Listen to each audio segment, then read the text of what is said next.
Hello，大家好，我是汤。今天我要来做两款粉底液的实测，就是这两个最近开价比较热门的持久型粉底液。然后这两个呢，我其实都有单独用过，但是我就还蛮想要试试看，如果两个 PK 的话，它们的表现会是怎么样。然后我现在是还没有上保养品的状态，所以我们就从保养品开始。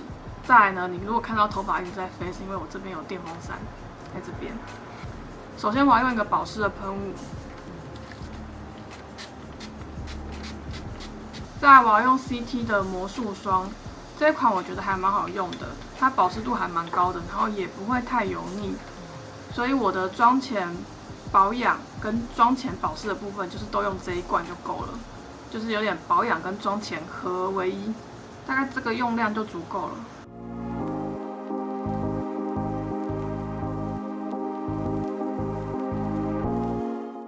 这一支我昨天才收到，所以我才用第二次而已。我不太知道它到底有没有真的消水肿，但是它按起来是还蛮舒服的，因为它就是真的会有一种抓住你的肉的感觉。然后我要来上我这个夏天很爱用的防晒，是 Addition 的水透影防晒乳。其实我额头不用涂到，因为我的刘海盖下来，额头不太会晒到。额头这个是一个疤哦，这个不是粉底没有推干净或是没有卸干净，它就是一道疤，缝了7针的疤。因为我最近的脸又长了好多小东西，我的天哪！因为我最近有点睡太少了。好，我现在要来上粉底液了。我没有上任何的控油妆前，就是直接用它们两个。这一边脸用巴黎莱雅的，然后这一边用 Maybelline。然后海绵呢，都是用我推荐过很多次的 Skinfood 的海绵，然后我都是干用，我都不会去进食。然后我在 IG 上面有跟大家分享，我今年新买的，它这个高度变矮了，看得出来它厚度差很多吧。Maybelline 的我要混合色号是112跟120，就是一个对我来讲太浅，一个稍微太深，我把它混合在一起会比较刚好。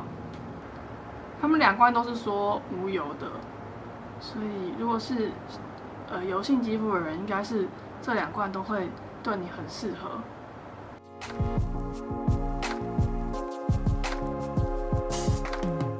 它那个柔焦毛孔的效果，我觉得还不错。很好看，这是我上完一层的状态，可以看到它遮瑕度是真的还不错，泛红大概有修饰掉7成。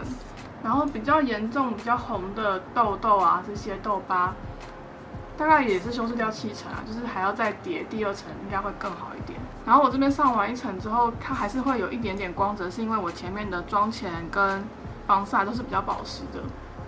就如果你前面的妆前没有上到这么保湿的话，它其实会是完全雾面。局部上第2层。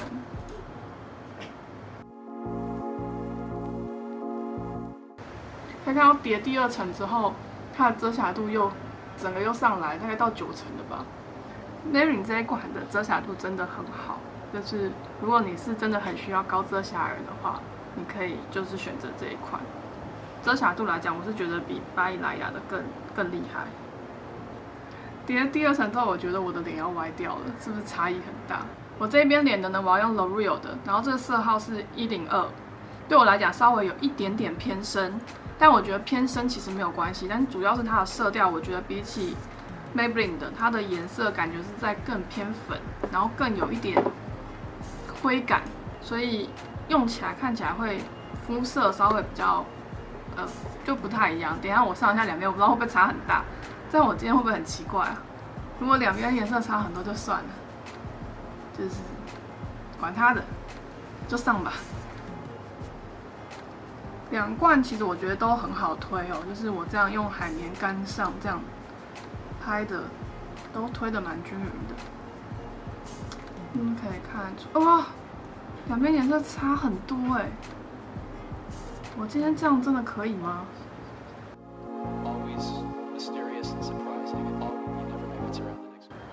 ？L'Oreal 的遮瑕度也还不错，就是如果你的瑕疵没有太多的话，这个遮瑕度也绝对是足够的了。然后我这一脸的就是痘痘那些是比这边少，所以看起来这边遮起来的效果是觉得上1层这样就差不多了。泛红呢，我觉得是 Maybelline 这边遮的会比较好，但是有可能是因为它颜色比较黄调的关系嘛，所以遮的颜色比较黄，遮起来会比较明显。主要我觉得还是颜色实在是就是跟我的肤色落差真的是差比较大，所以我个人其实用起来可能会比较喜欢 Maybelline 这一边。以现在刚上的状态的话，我是比较喜欢 Maybelline 的。举手。但是 L'Oreal 这边的粉感跟厚重感会比那个 Maybelline 这边来的自然，看起来妆感比较不会那么重。我看到，Maybelline 这边鼻子是有一点点脱皮的，然后 L'Oreal 这边是有一点点的卡毛孔，但是都还好，没有算太严重。我等一下要画快一点，因为我今天真的是有要出门的。遮瑕，我眼下的蜜粉跟脸上的蜜粉都是用 Laura Mercier 的。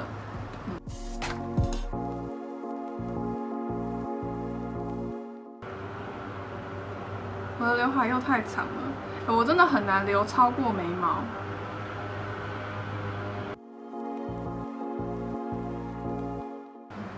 尤其是绑了头发之后，就更需要耳环了。这个耳环我在 IG 有跟大家分享过。反正这个卖家他有提供我，就是有送我几副啦。然后我自己很喜欢他们家的耳环风格，所以我又跑去买了几个。这一副就是我自己买的。我很喜欢这种简约然后垂钓风格的。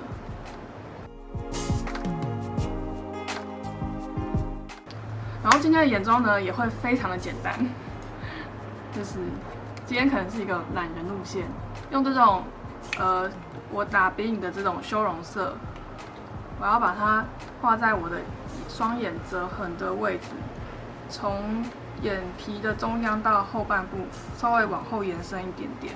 这个方法就可以让你的双眼皮看起来比较深邃，你就是稍微眼睛要张开着看着你的折痕的位置。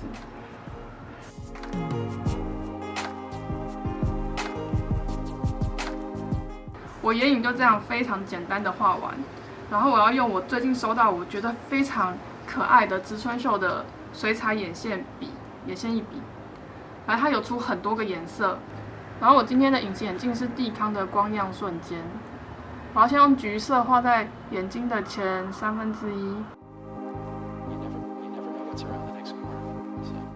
然后中间呢再用粉红色的让它渐层，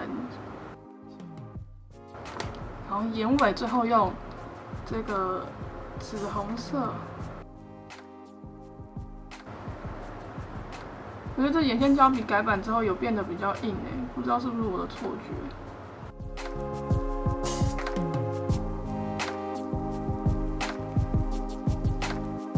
今天眼妆就是如此的简单，但是又有一点小巧思。虽然那个睫毛膏今天没办法好好的弄，但是眼线我觉得这样子的话渐层的很可爱。加强一下下巴。腮红用 Make 这个紫色的激光腮红，它看起来很深，但是它刷起来其实淡淡的。打亮华用迪奥这个长得很像开架包装的系列，然后用这两个混在一起吧。这个我有刷过色了，我觉得看起来还蛮漂亮的。还蛮漂亮的吧。最后我要用克兰斯的清清水唇彩，这个是我今天就要去参加它这个快闪店的活动。这样淡淡的，然后我很想试这个巴黎莱雅的独角兽唇膏，想擦一点，是不是好像蛮可爱的还蛮可爱的，我就插在上下的唇中间这边跟这边。好，我要准备出门了，那晚点跟大家更新，拜拜。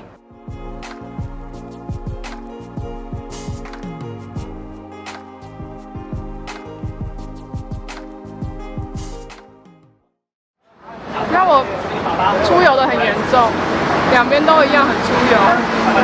我等一下要用面纸吸油了，没有用控油桩前两边都不太行。刚吸完油了，看到遮瑕度有点掉，鼻翼的泛红都跑出来了。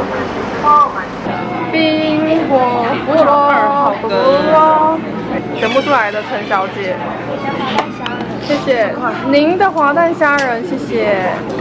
我忘记我吃什么了。公仔面。什么公仔？餐肉鸡蛋公仔面，火腿餐肉鸡蛋公仔面。Hello， 对焦，谢谢。火腿餐肉，我其实只是想吃泡面啦。这个蛮清楚的，但是晚上7点，已经是吸过油，但是又出油的状况。我是不是两边又出油了？哎，对耶，对。不过脸颊就很完整，比较 OK。脸颊那遮瑕度好像完全没有掉。晚点再更新啦。Hello， 大家好，回到家，现在已经是将近11点了。可以看到我满脸都是油光，就是两边的脸出油，基本上程度是差不多，都是非常油的。就是脸颊这边也都是在冒油，不只是鼻翼而已。我鼻翼这种出油的状况，其实真的是跟油肌快要不相上下了。我完全没有擦控油妆前，然后蜜粉没有用 bake 的方式的话，就算用控油的粉底，我还是会这么容易出油。然后，我觉得好的是它的遮瑕没有什么掉，因为我脸这边其实今天瑕疵很多，但是它基本上遮瑕都没有掉太多。下巴有掉比较多，脸颊基本上维持的都还不错。重点就是这边的出油状况，比较严重。那我现在要来吸第3次，这是我今天第3次拿面吸油。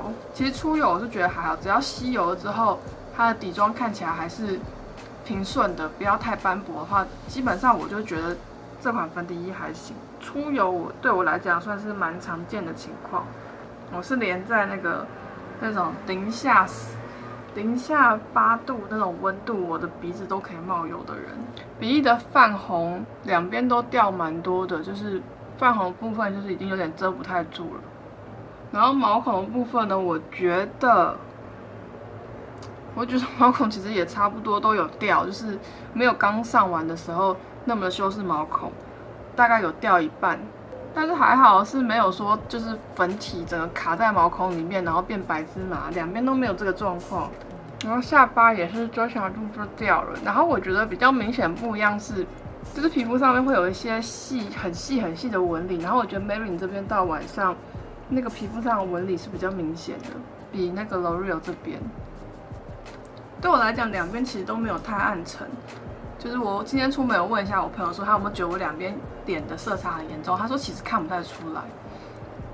我觉得这2罐呢，其实对我来讲都算是有及格的，只是说我单用的话都还是会爆油，我还是会一天会需要2、3次的吸油，是蛮正常的啦，对我蛮正常的。然后这2罐我觉得最大的区别就是 Maybelline 的遮瑕度又再更好一点。如果你是瑕疵比较多的人，你需要很高遮瑕度的话，那你就选 Maybelline 吧。然后再来就是，如果你的肤色是比较偏黄色调的话，我觉得 Maybelline 你会比较你就比较容易找到适合你的颜色。然后 L'Oreal 这边呢，我是觉得它的妆感是比较自然、比较漂亮的，就是即使到了晚上这样，它的粉雾感的妆效，我是觉得还是维持的还不错，比起 Maybelline 的话。然后再加上这一款的色号，其实我觉得它还是稍微对我来讲，真的稍微偏粉偏深了一点，就是没有 Maybelline 这么合适啦。所以2罐各有优点，也各有一点缺点，但是对我来讲都算是已经有及格的粉底了。那就是给大家做个参考。那如果你真的跟我皮肤一样，是属于 T 是非常爆油的人，拜托大家务必去试试看这个爱杜莎的修正液。它就是我可以当做控油妆前打底嘛，然后它也可以你出油之后就是补妆的时候用它，它可以吸油。重点不只是吸油，重点是它可以抑制油光的，就是抑制油光分泌的速度。非常有用。这2罐我搭上爱杜莎的，都可以维持4-5个小时以上，才会慢慢的开始泛油光。有了这种控油型的粉底，然后还有这种控油的妆前，这个夏天就没有问题了，好不好？今天影片就到这边咯，就是我有点不确定到底拍的好不好，很紧张。那希望这支影片可以顺利的生出来吧。我们下次再见啦，拜拜。对焦啊！对焦，对焦，谢谢对焦，谢谢，请对焦。